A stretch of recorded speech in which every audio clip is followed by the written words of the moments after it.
ça marchait mieux, la connexion était mieux sur l'ancien téléphone que sur le nouveau, quoi. Ouais, c'est... Alors qu'il est censé avoir 4 fois plus de mémoire et... Ah, c'est un ridicule. Non, puis bon, on a des notifications, donc à un moment donné, on voit les gens, voilà, quoi, je veux dire. De quoi tu parles? Par rapport à ce qu'on a eu, là, la vidéo. Oui. Non, mais c'est vrai que là, il était sans connexion, l'ancien téléphone, donc il n'y a pas de carte, il n'y a rien. Et les applications, elles marchent hors ligne, normalement. Et là, qui était en ligne, c'est ça qu'il explique, en fin de compte, elles étaient en ligne, le téléphone est censé être plus récent, plus performant, donc il y a quand même, voilà, et c'est pas logique, quoi, c'est juste ça qu'il voulait dire, qu'à un moment donné, il y a vraiment un problème, quoi. Vaut mieux que vous preniez les générations d'il y a... Il a quel âge? Il a 3 ans le téléphone. Là. Ouais, à peu près, ouais. 3 ans. Il était déjà vieux. Il avait, on va dire, il y a 4 ans. Il avait déjà 1 an facile quand le modèle. Il déjà, hein Voilà, donc c'est un iOS, c'est ça? Ouais. Et là, connexion lente, mais on n'a pas de problème de connexion. Donc, apparemment, non, je pense, ou alors il y avait quelqu'un qui qui avait fait une vidéo et ça nous a, parce que là j'ai connexion lente, mais ça me l'enlève pas, tu vois. Bon, bref, on va creuser et on va savoir le fin mot de l'histoire. Alors, Shabbat 22 Hadar, Vayekel, chapitre 38. Puis il fit l'autel de l'Holocauste en bois de chittim, 5 coudées furent sa longueur, 5 coudées sa largeur, il était carré et 3 coudées sa hauteur. Il en sculpta les cornes aux 4 angles, ces cornes faisaient corps avec lui, puis il le revêtit de cuivre. Il fabriqua tous les ustensiles de l'autel, les cendriers, les pelles, les bassins, les fourches et les brasiers. Il fit tous ces ustensiles de cuivré. Il fit pour l'autel un grillage formant un réseau de cuivre au-dessous de l'entablement et régnant jusqu'au milieu. Il moula 4 anneaux aux 4 angles sur le grillage de cuivre pour y passer les barres. Il fit ses barres en bois de chittim et les recouvrit de cuivre. Et il les introduisit dans les anneaux aux côtés de l'autel pour servir à le transporter. C'est en boiserie creuse qu'il le disposa. Il fabriqua la cuve en cuivre et son support de même au moyen des miroirs des femmes qui s'étaient attroupées à l'entrée de la tente d'assignation. Avec les miroirs des attroupés Hatzovéot, les femmes d'Israël possédaient des miroirs dans lesquels elles se regardaient lorsqu'elles se faisaient belles.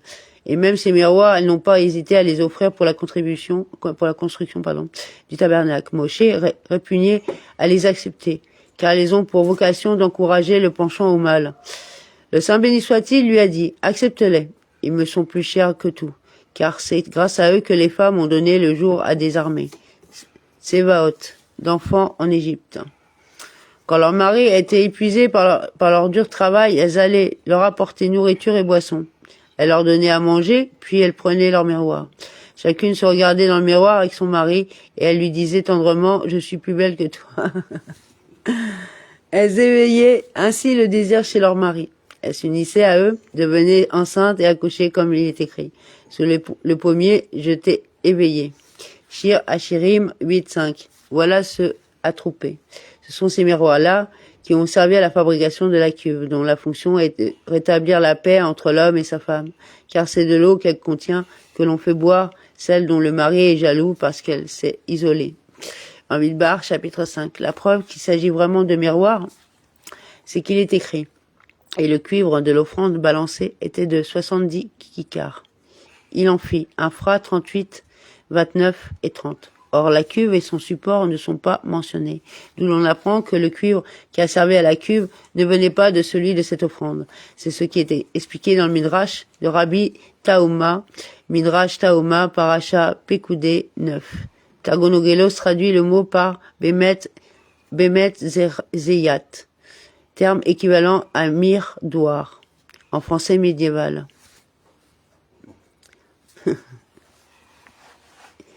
Et nous trouvons la même traduction dans les miroirs Agilionim. Yeshaya 3.23 que les Targonogelos rend par Marazita, qui s'attroupèrent pour apporter leur offrande. Il prépara le parvis pour le côté du sud, regardant le midi l'étoile du parvis en lin retors avait 100 coudées. Il fit leurs 20 piliers avec leurs 20 socles de cuivre, les crochets des piliers et leurs tringles en argent. Pour le côté nord, 100 coudées de toile ayant 20 piliers avec 20 socles de cuivre avec crochets et tringles d'argent. Pour la face occidentale des toiles, mesurant 50 coudées avec 10 piliers à 10 socles accrochés et tringles d'argent. Pour la face orientale, au levant, 50 coudées. 15 coudées de toile pour une aile avec 3 piliers et 3 socles. Pour la seconde aile, elle s'étendait des deux côtés de l'entrée du parvis, 15 coudées de toile ayant 3 piliers avec 3 socles. Toutes les toiles formant le pourtour du parvis étaient en lin retors. Les socles dessinés aux piliers étaient de cuivre, les crochets des piliers et leurs tringles d'argent et leurs chapiteaux étaient recouverts en argent, ainsi se trouvaient reliés par de l'argent tous les piliers du parvis. Le rideau portière du parvis ouvragé en broderie était d'azur, de pourpre, d'écarlate et de lin retors. Ils avaient 20 coudées de longueur, hauteur formée par la largeur 5 coudées semblablement aux toiles du parvis. Vis-à-vis des tentures du parvis, correspondant à la mesure des rideaux du parvis. Elles avaient 4 piliers avec 4 socles de cuivre, leurs crochets étaient d'argent ainsi que la garniture de leurs chapiteaux et que leurs tringles. Enfin, toutes les chevilles dessinées au tabernacle et au pourtour du parvis étaient de cuivre. Amen.